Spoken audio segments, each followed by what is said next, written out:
So we're going to pick right back up where we left off from last class, and that was talking about the school systems and what schools can do to be held accountable for preparing students for the next phase of life. Last class we talked about the transition from college to work and how colleges are really trying to keep up with the pace of accelerated technical and occupational changes, and how that can make it more difficult for students to be prepared to find jobs because the world is changing so quickly. And so colleges really need to make sure that they have the ability to keep up with these changes so that their students who graduate are competitive with those that are going into the workforce. And so now we're kind of moving on to this idea of the different kind of contexts in social developmental realms. And so we talk a lot about this in other classes, like for example social psychology, where we're really interested in the context, like what is the situation, what is the environment. And so as you all probably remember from being in school, that the social context changes from preschool to elementary school and secondary level. What we find is that in preschool and elementary school, it's the classroom that is the major context, right? So the classroom is kind of where everything happens. It's the domain, it's where everything is when you're talking about, the preschool and elementary school. That is their world. The classroom is their world. And we've talked about the transition from preschool and elementary school to going to middle school and junior high. And as you see the child move into these different school systems and in groupings, we find that the environment is going to change further. So as a child is moving out of the classroom being the major context and moving into middle or junior high, you're going to see that the school environment now becomes much more complex, and their world opens up just a bit more. So instead of it just being really the classroom, now we're seeing being the whole school. And then as they move into high school, again, they're getting into a richer environment, but it also becomes much more complex. And so in this case, we see that the social field is the whole school in this case, rather than the classroom. So as you think about adolescent development, and we have teenagers who are kind of learning themselves and learning their world is ever expanding every time they move on and transition into a different kind of school environment. So what we find is that students in secondary schools, they're usually pretty aware of the school as their social system, and they may be motivated to conform and adapt to the system, or to challenge it. And we need to prepare kids as they move along into these systems about, how is it that we can make sure that they go from this really, small environment to a much bigger environment, and then on to high school with an even larger context, how we can prepare them for these different transitions. Now, one thing that we're going to talk about is kind of coming back to this sort of, where is the school accountable and responsible for preparing students and providing an environment for which they can learn, for students can learn and grow. And what we're going to find is that the classroom climate and classroom management, the style looks very familiar to the whole chapter where we talked about parents and parental style. So it's really important for classrooms to present a positive environment for learning, just like it's really important for families to provide a warm and positive environment for their child to grow and for their teenager to grow. Now, one really effective strategy for both positive classroom environments and for parenting is this authoritative strategy. You remember from, before we were talking about parents, this authoritative strategy is involved, it's warm, but there are boundaries. There is flexibility within those boundaries, but it is a more kind of guided way of doing things. So if you have a nice warm classroom that has rules and has, a plan, and you manage your classroom But know that there are some cases where you have to listen to the child or listen to the teenager and say, okay, I understand your case, and we're willing to compromise. These are kinds of things that can be really helpful. So the authoritative strategy encourages students to be independent thinkers. This is a really important aspect. So they're independent thinkers because remember, we're all about increasing autonomy, increasing critical thinking skills, getting them to really mature because their brains are on that path of maturing in terms of logical thought and fairness and things like that, and more mature thought. So it also involves effective monitoring. So even though we're talking about independent thinkers and allowing them to be creative and allowing them to, kind of guide their way, we are also monitoring that process. Now we know that there are other strategies that are not very effective. For example, authoritarian, which is very restrictive and punitive. The focus is mainly keeping order rather than instruction and learning, rather than that independent thinking attitude. It's more of this is how you should approach it, this is how you should think. So it's a very strict way. And if you remember, it's same thing with parenting. It's a very strict, lots of rules, not a lot of flexibility, not listening to the child or the teenager. It's very much this is how it is and this is the reason why, or not even giving a reason why. So permissive strategies, same thing with parenting. This kind of style of classroom management offers students considerable autonomy, but it provides them with very little support for developing skills, managing their behavior. It's very flexible. It's like overly flexible. There aren't any rules. There may be not a lot. There may be some reward, but not any punishment. There's nothing that is really guiding them to how to behave or how to not behave or how to think or how not to think. So what we need to find here is the middle between these, which is the authoritative. And again, this is very similar to parenting styles. So a well-managed classroom is going to do things like foster meaningful learning, but also prevent any kinds of issues with academic and emotional problems from developing. And that's by listening to the adolescent, understanding their needs, being able to provide those needs. A well-managed classroom is also going to keep a student busy with active and appropriately challenging tasks. So something that is very appropriate for their cognitive ability, also giving them some challenge without being overly easy or overly difficult.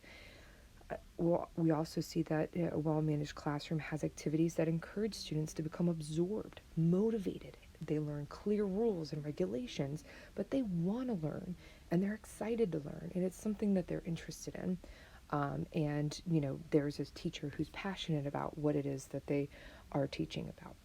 And we do know that secondary school students' problems can be something that actually arises from earlier issues. So they can be long-standing, they can be deeply ingrained. So sometimes these are really difficult to modify compared to elementary school students because they've had longer time to fester and longer time to impact the student. And that student has been in this process a longer time. And so, it's kind of like bad habits, especially when bad habits have been there for a while or have some sort of underlying issue, much harder to modify. Now, when we talk about person-environment fit, okay, some of the negative psychological changes associated with adolescent development might result from a mismatch between the needs of developing adolescents and the opportunities that they're afforded by the school. So this mismatch between the needs of the developing student and what opportunities they're allowed at the school or given access to. And so there have been arguments that a lack of fit between the middle and junior high school environment and the needs of young adolescents is going to produce negative self-evaluations and attitudes towards school. And as this moves on and gets worse as they move into high school and then they're are transitioning through this period, that is just going to make it more difficult to really kind of cut this cycle out. Because if we have these negative self-evaluations, negative attitudes towards school, that's going to lead to the chance of things like dropout, poor academic performance. These are students who aren't motivated to learn because they don't like school, and it might have been just bad experiences because they aren't matched properly with what they need. It might be that they need help with homework. Maybe they have a learning disability that isn't diagnosed. Maybe they need extra counseling. Any of these particular things might affect their view towards school.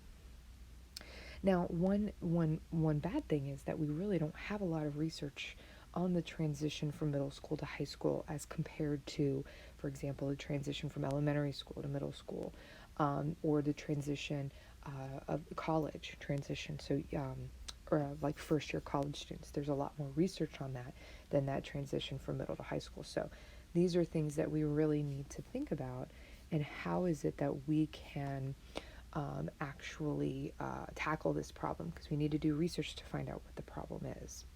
Now, what's really interesting is that we can think of ways as teachers to make our classrooms better that can help try to combat this mismatch, combat this issue of the person environment fit problems, right? So for example, we can look at making the classroom in school setting more personal, right? So these were some of the things that we found on the Turning Points evaluations, that it's not that the school systems aren't very personal. There's not a lot of trust there. So making it less formal, right? So having teachers being able to communicate with students on a sort of less formal less formal level. Just, saying, hey, we're all here and we're all humans and we're just trying to, get through life. Also making it more intrinsically challenging. There's another intrinsically challenging. So there's another, critique of schools that there's not a lot there's just not a lot placed on, a lot of value placed on having a challenging environment and making sure that students are in fact being challenged and valuing school. So these are also very important to make sure that needs are met, but also that there's a nice, warm, and challenging environment with rules in place that are also, they can be flexible given the needs of the students. So when we talk about what are some things, what are some factors involved with how we go about looking at schools and how we are able to examine what a successful school looks like, right? What are the factors that need to be in place for a student to succeed? So we can look at the role of teachers, for example, right? So competent teachers of adolescents have a really good understanding of their development. So if you want to be a teacher and you want to work with adolescents, step one, learn about adolescent development. And you guys are already there. You guys are working on it now. So having an understanding of what they're going through, just physically, mentally, cognitively, knowing how to create instructional materials that are appropriate for the developmental levels of adolescents in your classroom, right? There's also a lot of really important traits and dimensions that really successful teachers and really good teachers have. Things like enthusiasm about what they're teaching, enthusiasm in general, ability to plan, poise, adaptability, warmth, flexibility, awareness of individual differences. These are all associated with positive student outcomes. And if you notice that a lot of these things like adaptability and warmth, flexibility, and enthusiasm, these are also related to really important factors when it comes to parenting as well. Another thing that we can look at is how a student is able to, how a teacher is able to have particular practices and strategies linked to positive student outcomes. For example, if you have a caring classroom community, right? If you enhance a student's motivation to learn, these are things that are going to help all of your students. If you plan and deliver engaging assessment-driven instruction, you support students' deep processing and self-regulation skills. These are all really important to your class management style. All of these things are important for how a student will be able to succeed in your class. So teachers, we got that covered. Now let's look at parents and schools. So family management practices are super related to grades. They're related to self-responsibility, and they're negatively related to school-related problems.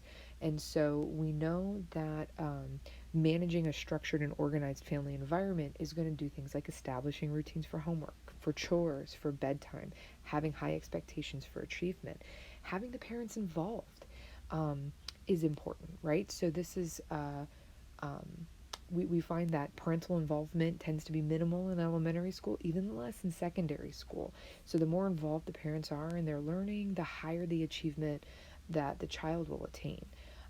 We know that there's some cultural differences here. For example, East Asian parents tend to be far more involved in their children and adolescents' learning than we find in the U.S.